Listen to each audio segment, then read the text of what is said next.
Hello students, this is Dr. Anju Beniwal from Common Meera Girls College, Udaipur. आज हम second year के paper first social research methods में data को पढ़ेंगे। तथ्य। कोई भी रिसर्च हम करने के लिए जाते हैं तो उस रिसर्च के लिए जो डेटा होता है उसके इम्पोर्टेंस को हम कम नहीं आंक सकते, वो बहुत इम्पोर्टेंट होता है। डेटा यानी तथ्य, सूचनाएं, जानकारी जो कि हमारे विषय से संबंधित होती हैं। कोई भी रिसर्चर जब रिसर्च करने के लिए जाता है तो अपने विषय से संबंधित अधिक से अधिक जानकारी प्राप्त करने की कोशिश करता है। अब हमारी डेटा विश्वसनीय है या नहीं है, ये डिपेंड करता है कि जिन सोर्सेज से हमने डेटा कलेक्ट किए हैं वो सोर्सेज भी विश्वसनीय होने चाहिए। तो डेटा के साथ साथ डेटा कलेक्शन के जो सोर्सेज हैं वो भी उतने ही इम्पॉर्टेंट होते हैं। और जब भी कोई रिसर्चर किसी टॉपिक से रिलेटेड डेटा कलेक्ट करता है, सूचनाएं, तथ्य, जानकारी इकट्ठा करता है, उसके आधार पर ही वो निष्कर्ष निकालता है। तो बिना सूचना के हम किसी भी समस्या के बारे में जानकारी प्राप्त नहीं कर सकते हैं, हम किसी निष्कर्ष पर नहीं पहुंच सकते हैं। तो डेटा रिसर्च का एक बहुत ही महत्वपूर्ण भाग होता है। इससे पहले के वीडियो में हम पढ़ चुके थे कि there is 2 types of sources of data collection. 2 तरीके के होते हैं, प्राइमरी सोर्सेज होते हैं, सेकेंडरी सोर्सेज होते हैं। पहले के वीडियो में हम लोग प्राइमरी सोर्सेज के बारे में बात कर चुके हैं कि उसमें हमने बताया था कि प्राइमरी सोर्सेज में 2 स्रोत होते हैं, direct sources and indirect sources, प्रत्यक्ष स्रोत और अप्रत्यक्ष स्रोत। और प्रत्यक्ष स्रोत के अंदर हम जिन टेक्निक्स को काम में लेते हैं वो होती है ऑब्जर्वेशन, अवलोकन, साक्षात्कार इज इंटरव्यू एंड अनुसूचियाँ शेड्यूल्ड। अप्रत्यक्ष सोर्सेज जो होते हैं उसके अंदर हम प्रश्नावली, दूरभाष साक्षात्कार, रेडियो अपील और पैनल पद्धति, इन टेक्निक्स को काम में लेते हैं डेटा कलेक्शन के लिए। आज के इस वीडियो में हम पढ़ेंगे सेकेंडरी सोर्सेज में द्वितीयक स्रोत जो होते हैं वो क्या होते हैं, और द्वितीयक स्रोतों के अंदर हम दो कौन कौन से सोर्सेज होते हैं द्वितीयक स्रोत के, और उसमें हम कौन कौन सी टेक्निक्स को काम में लेते हैं। तो सबसे पहले हम बात करते हैं कि व्हाट इज़ सेकेंडरी सोर्सेज, द्वितीयक स्रोत क्या है। देखिए, प्राइमरी जो सोर्सेज हैं उनका अपना इम्पोर्टेंस होता है, लेकिन इसका मतलब ये बिल्कुल नहीं है कि सेकेंडरी सोर्सेज का कोई इम्पोर्टेंस नहीं है।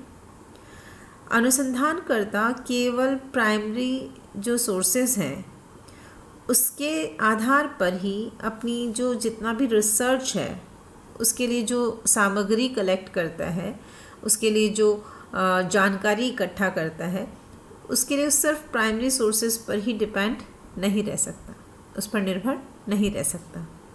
सेकेंडरी जो सोर्सेज हैं वो भी बहुत ही मूल्यवान होते हैं, महत्वपूर्ण और आवश्यक सामग्री प्रदान कर सकते हैं तथा जो रिसर्चर है उसके अनुसंधान के जो भी अधूरा काम होता है उसको पूरा करने में सहायक हो सकते हैं। क्योंकि बहुत सारी जानकारी ऐसी होती है जिसे कि हम प्राइमरी सोर्सेज से कलेक्ट नहीं कर सकते, उस समय हमें सेकेंडरी सोर्सेज का सहारा लेना पड़ता है। तो सेकेंडरी सोर्सेज की भी अपनी एक इम्पॉर्टेंस है। सेकेंडरी सोर्सेज जो होते हैं वे सोर्सेज होते हैं जिनके अंदर कि हम लोग प्रकाशित या अप्रकाशित प्रलेख यानी कि पब्लिश्ड और अनपब्लिश्ड जो डॉक्यूमेंट्स हैं या समस्त लिखित सामग्री जो होती है वो इसके अंदर शामिल होती है। यानी वो सारी की सारी जानकारी जो कि हमें कहीं ना कहीं लिखी हुई अवस्था में मिलती है वो सेकेंडरी सोर्सेज के अंतर्गत आती है। प्राचीन युग में प्राइमरी सोर्सेज का ही अधिक प्रचलन था। अनुसंधानकर्ता इसको ही महत्वपूर्ण व प्रमाणिक मानकर चलता था, परंतु अब द्वितीयक स्रोतों को भी जैसे जैसे उसकी जानकारी मिलती रहती है वह अपनी अनुसंधान सामग्री के लिए इन स्रोतों पर भी निर्भर होता जा रहा है। द्वितीयक स्रोतों के अंतर्गत आने वाले ऐतिहासिक प्रलेखों यानी डॉक्यूमेंट्स, जीवन इतिहास, ऐतिहासिक डायरियों का महत्व कम नहीं है। इतिहास की अपेक्षा सामाजिक अनुसंधानों में नहीं की जा सकती। हम कोई भी सामाजिक अनुसंधान करते हैं तो उसमें इतिहास को हम लोग डिनाई नहीं कर सकते, उसकी उपेक्षा नहीं कर सकते हैं। इसलिए हम जब इतिहास की बात करते हैं या किसी भी समस्या के इतिहास की बात करते हैं तो उस कंडीशन में हमें ऐसे डॉक्यूमेंट्स जो कि लिखी हुई अवस्था में अवेलेबल हैं, उन डॉक्यूमेंट्स से हमको जानकारी प्राप्त करने में मदद मिलती है। इतिहास के बिना किसी भी घटना के महत्व को नहीं समझा जा सकता। यदि सामाजिक संस्थाएं घटनाओं का अध्ययन करना है तो ऐतिहासिक पृष्ठभूमि को जानना आवश्यक होता है। देखिए, कोई भी घटना अगर घटित हो रही है, कोई भी समाज में समस्या अगर व्याप्त है, तो हमें उसके इतिहास को समझना ज़रूरी है कि बेसिकली इसका ओरिजिन कैसे हुआ, समाज में इनिशियल में इसकी स्थिति क्या थी और उसके बाद ये एक समस्या का रूप इसने कैसे धारण कर लिया। जैसे फॉर एग्ज़ाम्पल अगर हम देखें डॉरी, दहेज जो है, जिसे कि वधू मूल्य कहा जाता है, इनिशियल में it was a good practice, वो एक अच्छी प्रैक्टिस थी, लेकिन धीरे धीरे ये एक दिखावा बन गया और इसे जो था समाज के अंदर एक अलग तरीके से लिया जाने लगा। तो उस कंडीशन में ये एक बोझ की तरह हो गया कि अगर लड़की पैदा होती है तो उसके लिए दहेज को इकट्ठा करना पड़ेगा, उसे दहेज देना होगा। तो उस कंडीशन के अंदर जो एक अच्छी हेल्दी प्रैक्टिस थी, जिसके अंतर्गत किसी भी कन्या को विवाह के अवसर पर उसके पेरेंट्स खुश होकर अपने दिल से कुछ देते थे, लेकिन धीरे धीरे वो प्रेशर की तरह हो गया और दिखावा आ गया, तो उसकी जो डिमांड थी वो बढ़ गई। तो जो हेल्दी प्रैक्टिस थी उसने धीरे धीरे एक समस्या का रूप धारण कर लिया। अब अगर हम ये कहें कि डॉरी एक समस्या है, दहेज एक समस्या है, तो हमें उसके इतिहास को जानना ज़रूरी होगा कि ऐसी कौन सी परिस्थितियाँ थी जिसके कारण एक अच्छी हेल्दी प्रैक्टिस जो थी समस्या का रूप धारण कर लिया, या कौन से कारण थे जिन्होंने इसको और ज़्यादा प्रमोट किया। तो इसके लिए हमें ऐतिहासिक पृष्ठभूमि को जानना बहुत ज़रूरी होता है।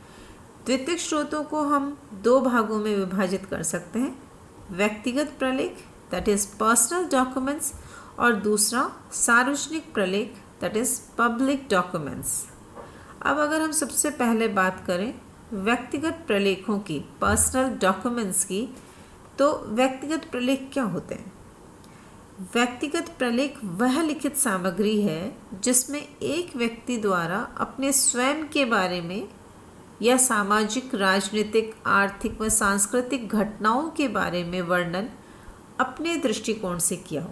यानी कोई भी घटना अगर समाज में घटित हो रही है, चाहे वो सामाजिक हो, राजनीतिक हो, आर्थिक हो, धार्मिक हो, सांस्कृतिक हो, उस घटना के बारे में कोई व्यक्ति स्वयं क्या सोचता है, उसको जिस रूप में वो लिखता है, वो उसका पर्सनल डॉक्यूमेंट होता है, क्योंकि वो उसमें उस व्यक्ति की स्वयं की सोच, उसका स्वयं का दृष्टिकोण समाहित होता है।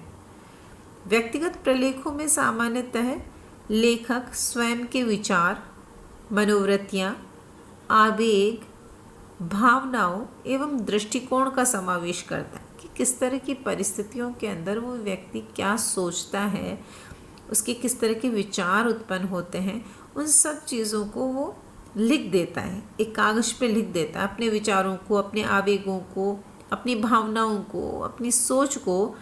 तो वो उसका पर्सनल डॉक्यूमेंट हो जाता है, क्योंकि उसकी पर्सनल फीलिंग्स, इमोशंस उसमें समाहित होते हैं। व्यक्तिगत प्रलेख व्यक्ति स्वयं द्वारा लिखे हुए होते हैं, या यूँ कहें कि उसकी स्वयं की रचना होती है। इन प्रलेखों में उसकी मनोवृत्तियाँ और किसी घटना विशेष के बारे में दृष्टिकोण का पता चलता है, क्योंकि कोई भी घटना समाज में घटित होती है तो उसके प्रति हर व्यक्ति का अपना दृष्टिकोण होता है और सबका दृष्टिकोण अलग अलग होता है। आप खुद देख लीजिए, जब कोई घटना आपके सामने घटित होती है तो जिस नज़रिए से आप उस घटना को देखते हैं, कोई ज़रूरी नहीं है कि दूसरा व्यक्ति भी उसी नज़रिए से उस घटना को देखेगा। तो दिस इज़ समथिंग लाइक कि आप किसी भी इवेंट को, किसी भी प्रॉब्लम को, किसी भी घटना को आप किस तरीके से देखते हैं, वो आपका अपना दृष्टिकोण है। और ये जो रचनाएं होती हैं वो व्यक्ति के स्वयं के अनुभवों पर निर्भर है। इसमें उसके व्यक्तित्व की जो स्पष्ट छाप है वो हमें दिखाई देती है। आपका जो पर्सनैलिटी है वो उसके अंदर रिफ्लेक्ट होती है कि आप किस चीज़ को किस तरीके से देखते हैं, तो ये आपके पर्सनैलिटी को भी शो करता है। व्यक्तिगत प्रलेखों का आजकल फैशन चल गया है। इसको लिखने वाले महान व्यक्ति, लेखक, दार्शनिक, उच्च कोटि के नेता, साहित्यकार, कवि आदि होते हैं।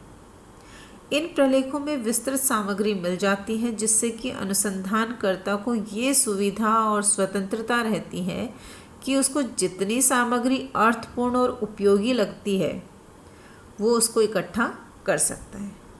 क्योंकि ये प्रलेख व्यक्तिगत अनुभवों पर आधारित होते हैं, अतः हमें लेखक के आंतरिक भावों का पता चलता है कि वो अंदर से क्या सोचता है, कि उसका दृष्टिकोण किस घटना के संबंध में एक विशेष प्रकार का क्यों रहा। उसकी आंतरिक गहराइयों में छानबीन करने का हमें अवसर मिलता है जो शायद अन्य स्रोतों से पॉसिबल ना हो। मोज़र ने एक डेफिनेशन भी दी थी इसके लिए कि व्यक्तिगत प्रलेख अपने बिना मांगे रूप में बहुत मूल्यवान होते हैं। किसी विशेष सामाजिक सर्वेक्षण में भी वे उसकी प्रारंभिक खोज तथा उपकल्पना निर्माण के साधन के रूप में अच्छा मार्गदर्शन कर सकते हैं। आप कोई भी स्टडी कर रहे हैं तो उसकी जो इनिशियल खोज है या जो हाइपोथेसिस आप फॉर्म करते हैं उसके अंदर वो एक अच्छे मार्गदर्शन के रूप में कार्य कर सकते हैं। अब अगर ये पूछा जाए कि व्यक्तिगत प्रलेख लिखने के कारण क्या होते हैं, लोग बेसिकली व्यक्तिगत प्रलेख क्यों लिखते हैं, तो इसके पीछे ऑलपोर्ट ने कुछ कारण बताए थे। कि सबसे पहला कि अपना कोई भी काम है उसके औचित्य को सिद्ध करने के लिए कि हमने काम क्यों किया, कुछ लोग इसको लिखते हैं।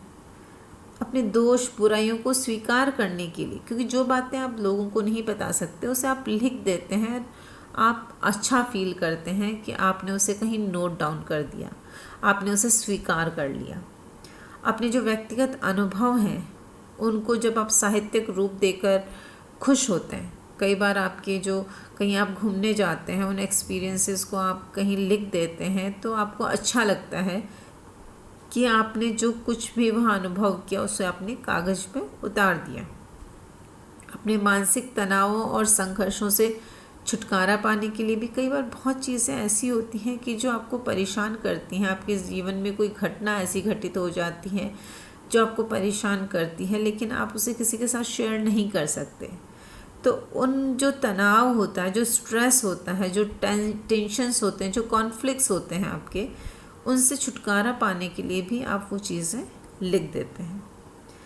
किसी सौंपे हुए कार्य की पूर्ति के लिए कोई काम आपको सौंप दिया गया है तो काम आपको पूरा करना है तो भी उसको आप लिख लेते हैं। कई बार आप धन और सम्मान पाने के लिए भी लिखते हैं और कई बार जन कल्याण की भावना द्वारा प्रेरित होकर भी लिखते हैं। अब इसके सोर्सेज की अगर हम बात करें कि पर्सनल डॉक्यूमेंट्स के सोर्सेज क्या होते हैं, तो जैसे मैंने आपको यहाँ बताया कि 4 सोर्सेज हैं। जीवन इतिहास, that is life histories, diarrhoea, पत्र, लेटर्स, संस्मरण इज मेमोरीज। तो सबसे पहले हम बात करें जीवन इतिहास की, लाइफ हिस्ट्रीज की। जीवन इतिहास का सच्चे अर्थ में तात्पर्य होता है विस्तृत आत्मकथा। आप अपनी पूरी जो लाइफ हिस्ट्री, अपनी जो भी लाइफ स्पान आपने गुजारा है, जो आपकी जीवन में जो कुछ भी घटित हुआ है उस पूरे जीवन के बारे में लिखना, आत्मकथा को लिखना, दैट इज़ लाइफ हिस्ट्री।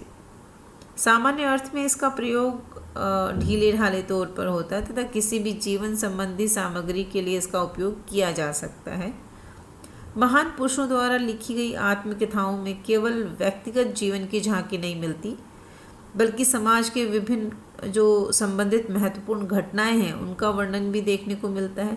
जब आप किसी महान व्यक्ति की, महान पुरुष की आत्मकथा पढ़ते हैं तो उसमें सिर्फ उसके जीवन के बारे में आपको जानकारी नहीं मिलती, इसके साथ साथ उस वक्त का सामाजिक परिवेश क्या था, कौन सी परिस्थितियाँ थी, किस तरह के लोगों से मिलना था, किस तरह का एनवायरनमेंट था, वो सारी की सारी चीज़ें जो हैं उसके बारे में, कोई महत्वपूर्ण घटनाएं उस वक्त घटित होती हैं तो उसके बारे में भी जानकारी उन लाइफ हिस्ट्रीज़ में, उन आत्मकथाओं में पढ़ने को मिलती है। जैसे जवाहरलाल नेहरू व गांधी जी द्वारा लिखित आत्मकथाएं हमारी भारतीय संस्कृति और स्वाधीनता संघर्ष की जीती जागती आत्मकथाएं हैं। जब आप उनको पढ़ेंगे तो आप हमें उसके अंदर आपको भारतीय संस्कृति की झलक भी मिलेगी। जो स्वाधीनता के टाइम पे जो संघर्ष उन लोगों ने स्वाधीनता के लिए किया उसके बारे में भी जानकारी मिलेगी, जिनसे पता चलता है कि भारतवर्ष का कौन सा स्वर्णिम युग रहा, कौन कौन सी विकट समस्याएं किन किन युगों में आई, उस समय देश की क्या सामाजिक, राजनीतिक, आर्थिक स्थिति थी आदि। मतलब किसी एक सिर्फ व्यक्ति के बारे में जानकारी नहीं मिल रही है, बल्कि उस समय के पूरे सामाजिक, आर्थिक, राजनीतिक जो परिस्थितियाँ थी उसके बारे में भी जानकारी आत्मकथाओं में मिल जाती है, जीवन इतिहासों में मिल जाती हैं। दूसरा, अगर हम बात करें डायरीज़ की, तो ये बहुत इम्पॉर्टेंट और आप सब लोग जानते होंगे कि जनरली बहुत लोगों की आदत होती है कि वो हर रोज़ जो कुछ भी दिन में एक्सपीरियंस करते हैं, जो कुछ उनके दिन भर में घटित होती हुई घटनाएं होती हैं, उसको वो रात में डायरी में नोट करते हैं। तो डायरी लिखने की आदत बहुत कॉमन आदत होती है। तो उसके अंदर हमें उस व्यक्ति के जो मनोवृत्तियां हैं, उसकी सोच है, उसका स्पष्ट चित्रण जो है मिल जाता है। डायरियों में बहुत से लोग जीवन की विभिन्न घटनाओं को प्रस्तुत करते हैं। इसमें घटनाओं के प्रति उनकी जो प्रतिक्रियाएं हैं, उनकी भावनाएं हैं, उसका समावेश होता है। जीवन के जो कटु अनुभव होते हैं और किसी विशेष परिस्थिति के अंदर आपकी जो मनोदशा होती है, चाहे वो सुख या दुख के मनोभाव हों, गुस्से के मनोभाव हों, उन सब का वर्णन डायरियों में मिलता है। जो मतलब डायरी बेसिकली ऐसे बोलते हैं सीक्रेट डायरीज़, आपके सीक्रेट्स को प्रिजर्व करने की एक जगह होती है। वो बातें जो आप कभी किसी से शेयर नहीं कर सकते, वो फीलिंग्स, वो इमोशंस जिन्हें कि आप दूसरों को बताने से डरते हैं, या वो खुशी वाले पल जिन्हें कि आप ज़िंदगी भर संजो के रखना चाहते हैं, उन सब चीज़ों को डायरी में लिखा जाता है।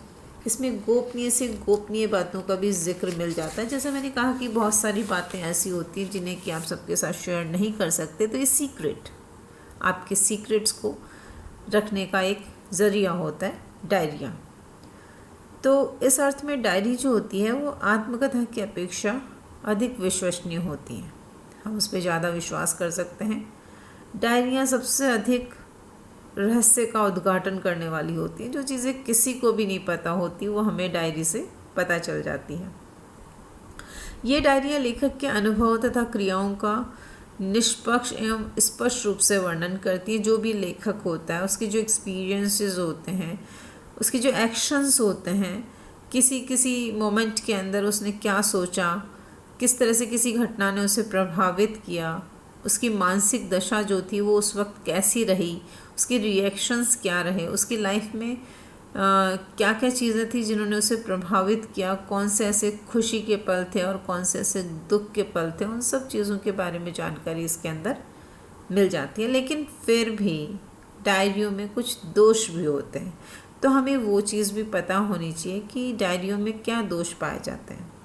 अगर हम इसके दोष की बात करें तो सबसे पहला दोष तो ये होता है कि लोग जीवन संघर्ष के पक्ष को बढ़ा चढ़ा कर प्रकट करते हैं तथा जीवन का सामान्य एवं शांतिपूर्ण पक्ष प्राय बिल्कुल ही छोड़ दिया जाता है।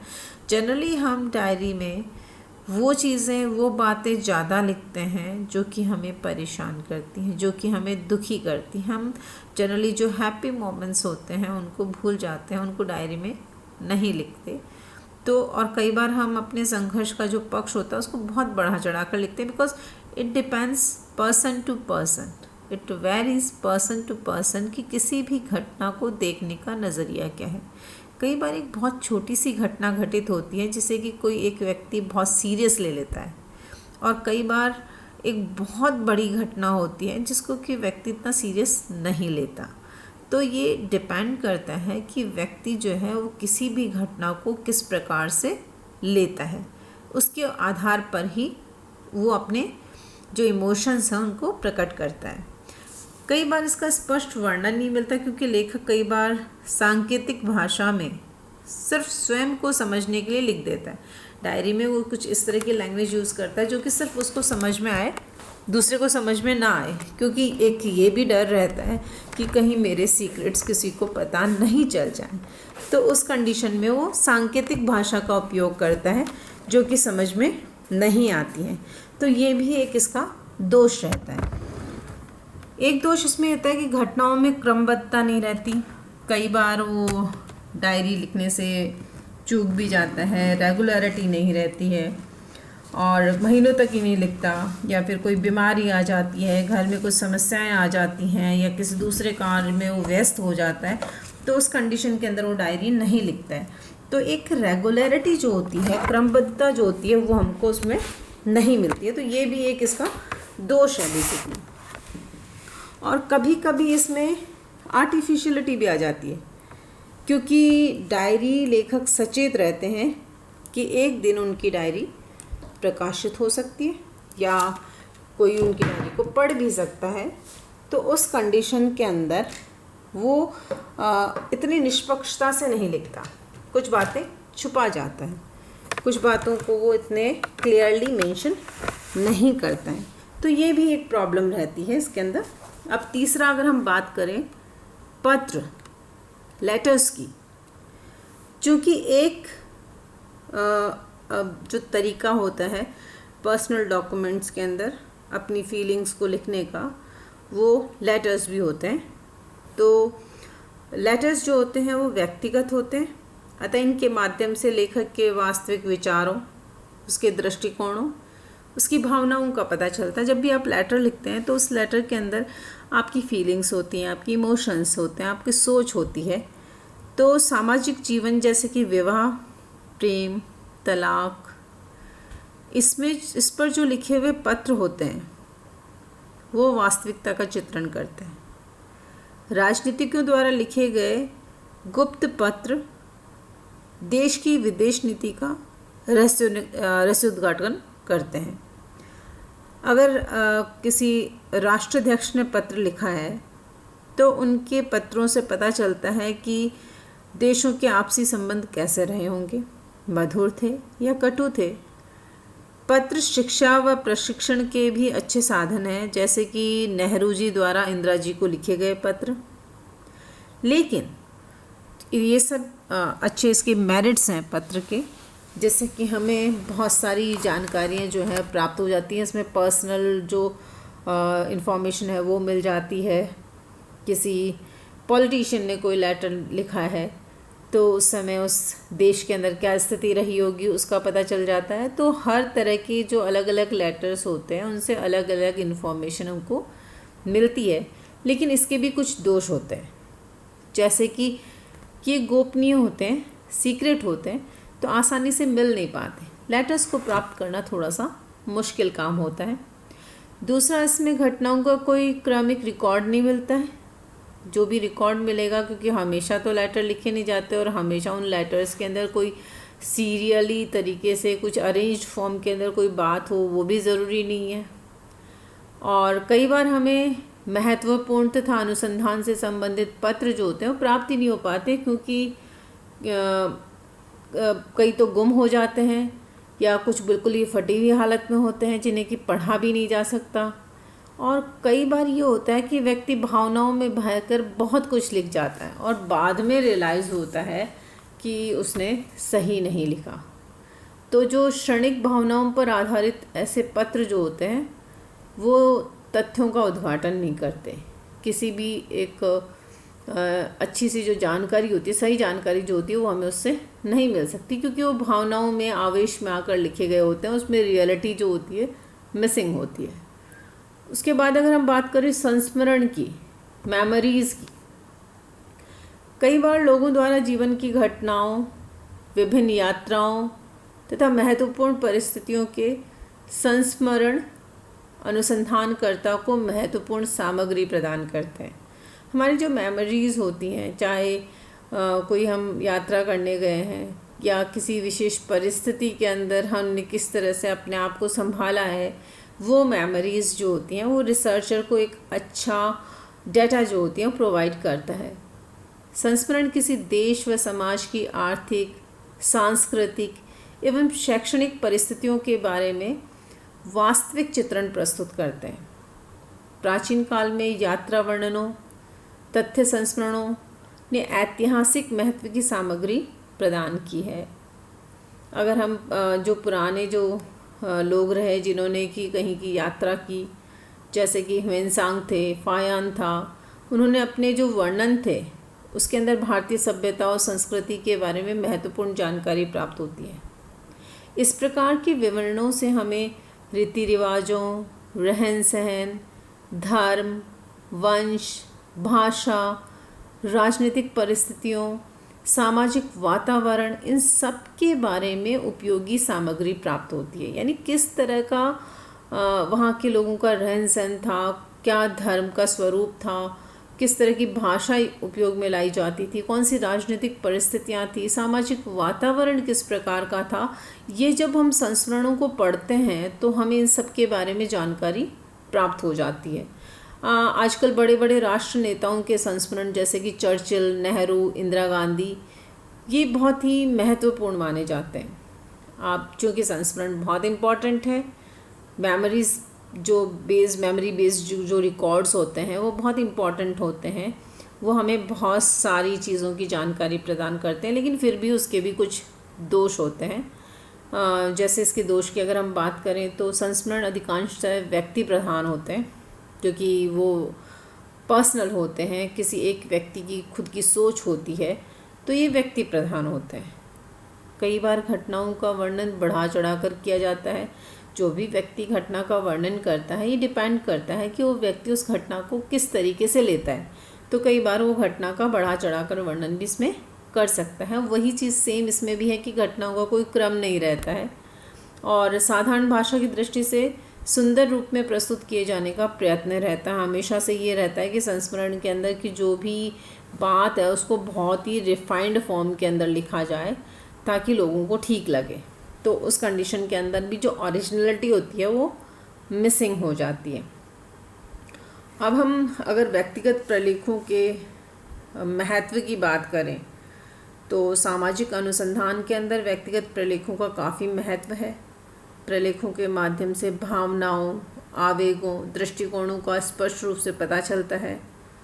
इसके द्वारा घटनाओं का मनोवैज्ञानिक विश्लेषण जो है वो सफलतापूर्वक किया जा सकता है। इसका महत्व तब और बढ़ जाता है जब ये प्रकाशन की दृष्टि से नहीं लिखे जाते, क्योंकि तब इसमें अधिक सत्यता, वास्तविकता और विश्वसनीयता का समावेश होता है। जब आपको ये पता होता है कि कोई भी चीज़ आप इसलिए लिख रहे हो क्योंकि इसे आपको प्रकाशित करवाना है, उसको पब्लिश करवाना है, तो उस कंडीशन में आप बहुत सारी वास्तविकताओं को छुपा जाते हो और ऐसा लिखते हो जिसके अंदर कि आपको कहीं कोई नुकसान ना हो। लेकिन जब आपने कोई चीज़ ये सोच कर लिखी है कि उसको प्रकाशित नहीं करवाना है, तब उसके अंदर अधिक सत्यता, वास्तविकता और विश्वसनीयता का समावेश होता है। इसलिए जो व्यक्तिगत प्रलेख है वो ज़्यादा इम्पॉर्टेंट होते हैं। तुलनात्मक अध्ययन के लिए व्यक्तिगत प्रलेख जो है वो बड़े महत्व के होते हैं, लेकिन उसकी कुछ सीमाएं भी होती हैं। मैंने कहा कोई भी डॉक्यूमेंट्स हो या कोई भी टेक्निक हो, उसके अपने मेरिट्स एंड डीमेरिट्स होते हैं। तो इसकी भी कुछ लिमिटेशंस होती हैं कि व्यक्तिगत होने के कारण ये आसानी से उपलब्ध नहीं होते, हर व्यक्ति की बड़ी पहुंच नहीं होती। क्योंकि जब आपको व्यक्तिगत प्रलेख, पर्सनल डॉक्यूमेंट्स चाहिए होते हैं डेटा कलेक्शन के लिए, तो उनकी अवेलेबिलिटी इतनी इजी नहीं होती, क्योंकि पर्सनल है तो व्यक्ति उसको छुपा कर रखते हैं, हर व्यक्ति उन तक नहीं पहुंच सकता। ये गोपनीय होते हैं, लेखक उनको देने से हिचकिचाता भी है क्योंकि इसमें उसकी सारी पर्सनल बातें होती हैं, इससे उसकी प्रतिष्ठा जुड़ी होती है। तो इस कंडीशन में भी लेखक खुद भी इजीली आपको इसे प्रोवाइड नहीं कराता।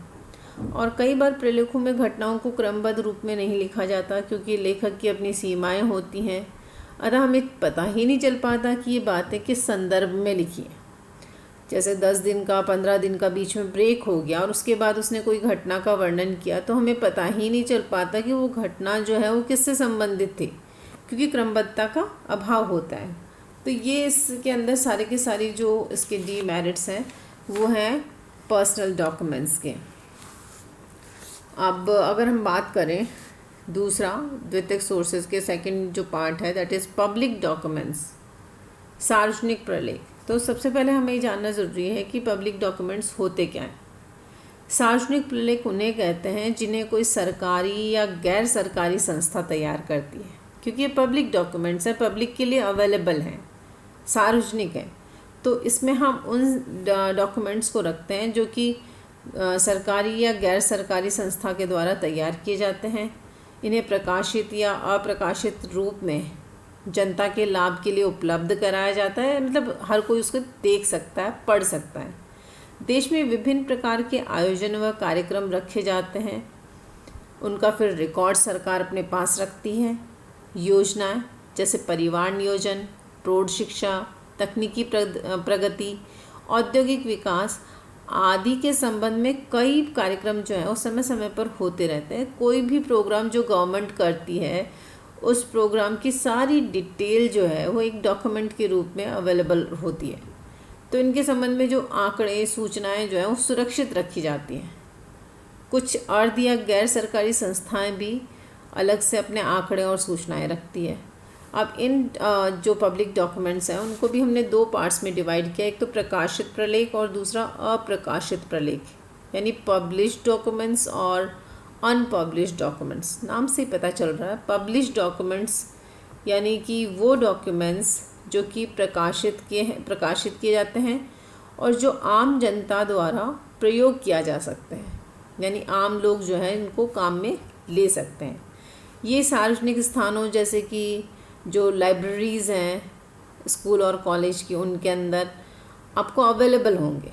अब इसके अंदर कौन कौन से प्रकार हो सकते हैं, जैसे रिकॉर्ड, विभिन्न सरकारी तथा गैर सरकारी संगठन या संस्थाएं अपनी आवश्यकताओं के लिए अनेक सूचनाओं का रिकॉर्ड रखती है, जिनसे कि सामाजिक घटनाओं के बारे में जानकारी प्राप्त हो सकती है। अब जैसे कि कोई समाज विरोधी तत्वों के रिकॉर्ड जो है वो सरकार के पास रहते हैं और इसकी जानकारी अनुसंधानकर्ता अपने अध्ययन हेतु प्राप्त कर सकता है। इसके साथ साथ पब्लिश्ड स्टैटिस्टिक्स होती है। सरकारी तथा प्राइवेट संस्थाएं जो हैं वो समय समय पर आंकड़े प्रकाशित करती है। सूचना एवं प्रसारण मंत्रालय द्वारा विभिन्न महत्वपूर्ण विषयों पर आंकड़े प्रकाशित किए जाते हैं, जिनसे पता चलता है कि हमने विभिन्न क्षेत्रों में क्या क्या उपलब्धियां प्राप्त की हैं, हमारे क्या उद्देश्य थे तथा हमने उन उद्देश्यों को किस प्रकार से प्राप्त किया है। इस सब के बारे में जानकारी जो है वो स्टैटिस्टिक्स जो होती है उससे प्राप्त हो जाती है। इसके साथ साथ पत्रिकाओं की रिपोर्ट, विभिन्न प्रकार के साप्ताहिक, मासिक, द्विमासिक, त्रैमासिक, अर्धवार्षिक व वार्षिक पत्र पत्रिकाएं जो हैं प्रकाशित होती रहती हैं। कुछ 2 महीने में होती हैं, कुछ 3 महीने में होती हैं, कुछ 6 महीने में होती हैं, कुछ साल भर में होती हैं। तो पूरा ईयरली कुछ ना कुछ पत्र पत्रिकाएं जो हैं वो प्रकाशित होती रहती हैं, जिनमें कि सामाजिक, आर्थिक, राजनीतिक या अंतर्राष्ट्रीय घटनाओं का ब्यौरा मिलता है। तो अनुसंधानकर्ता अपने कार्य के लिए इन सब सोर्सेज से भी डेटा कलेक्ट कर सकता है। अब उसके बाद हम करें बात अप्रकाशित प्रलेख की। नाम से ही पता चल रहा है अनपब्लिश्ड डॉक्यूमेंट्स। इसके अंदर हम जो कॉन्फिडेंशियल रिकॉर्ड्स होते हैं उनको शामिल कर सकते हैं। ये वे रिकॉर्ड होते हैं जो सार्वजनिक होते हुए भी परिस्थितिवश प्रकाशित नहीं किए जा सकते, अप्रकाशित है, यानी कि परिस्थितियों के कारण इनको प्रकाशित नहीं किया जाता, क्योंकि ये कॉन्फिडेंशियल होते हैं। सार्वजनिक हित, सुरक्षा व व्यवस्था को ध्यान में रखते हुए इनका प्रकाशन नहीं किया जाता। न्यायालयों के रिकॉर्ड, सैनिक दफ्तरों के रिकॉर्ड जो प्रतिरक्षा की दृष्टि से बहुत ही महत्वपूर्ण है, या फिर हम कहें कि बोर्ड तथा विश्वविद्यालयों के परीक्षाफल रिकॉर्ड, विभिन्न कंपनियों तथा बैंकों के रिकॉर्ड जो कि गोपनीय प्रकृति के होते हैं, उन्हें प्रकाशित नहीं किया जाता। उन रिकॉर्ड से सूचना उसी स्थिति में प्रदान की जाती है जबकि अधिकारी स्वयं को ये विश्वास हो जाता है कि प्राप्त सूचना का उद्देश्य केवल अनुसंधान कार्य के लिए है। उस कंडीशन में वो प्रोवाइड कराए जा सकते हैं, लेकिन प्रोवाइड कराना बड़ा मुश्किल होता है। इसके अंदर हम जो दुर्लभ हस्तलेख हैं, रेयर मैन्युस्क्रिप्ट्स हैं, उसको भी शामिल करते हैं। जैसे कि कोई विचारक या लेखक या प्रतिभाशाली साहित्यकार जो होते हैं, उनके द्वारा जो लिखी गई चीज़ें होती हैं वो कई बार अप्रकाशित रह जाती हैं। अनेक हस्तलेख स्वयं द्वारा लिखे हुए होने के कारण या तो पढ़ने योग्य नहीं होते क्योंकि हाथ से लिखे हुए होते हैं, या किसी के कारण बर्बाद हो जाते हैं इतना। तो इन हस्तलेखों से बड़ी महत्वपूर्ण जानकारी प्राप्त हो सकती है। कई दुर्लभ हस्तलेख विभिन्न संग्रहालयों में पाए जाते हैं, जिनका प्रयोग अनुसंधान के संबंध में सूचना प्राप्त करने के लिए किया जाता है। या इसमें रिसर्च रिपोर्ट्स को भी ले सकते हैं हम लोग। ये वो रिपोर्ट्स होती हैं कि जो विद्यार्थियों द्वारा विश्वविद्यालयों में एमए या पीएचडी डिग्री प्राप्त करने के लिए प्रस्तुत की जाती है, और इसका प्रकाशन बहुत मुश्किल से हो पाता है। व्यक्ति स्वयं इनका प्रकाशन आर्थिक परिस्थितियों के कारण नहीं करवा पाता, और प्रकाशक को जब ये मुनाफा होता नहीं दिखाई देता तो वह इन शोध कार्यों को प्रकाशित भी नहीं करता। परिणाम ये होता है कि इन अप्रकाशित शोध रिपोर्टों का उपयोग विश्वविद्यालय तक ही सीमित रहता है। अगर वो प्रकाशित हो जाती हैं तो उस कंडीशन में तो सबके लिए अवेलेबल होते हैं, लेकिन बहुत सारा रिसर्च वर्क ऐसा होता है जो कि पब्लिश फॉर्म में नहीं आ पाता। तो उस कंडीशन के अंदर अनुसंधानकर्ता उसको विश्वविद्यालयों से ही प्राप्त कर सकता है। तो हमने देखा कि तथ्य सामग्री के जो सोर्सेज थे उसमें दो सोर्सेज थे, primary sources and secondary sources. Primary sources की बात हम पहले कर चुके थे। आज हमने देखा सेकेंडरी सोर्सेज, जिसमें दो प्रकार के थे, personal documents and public documents.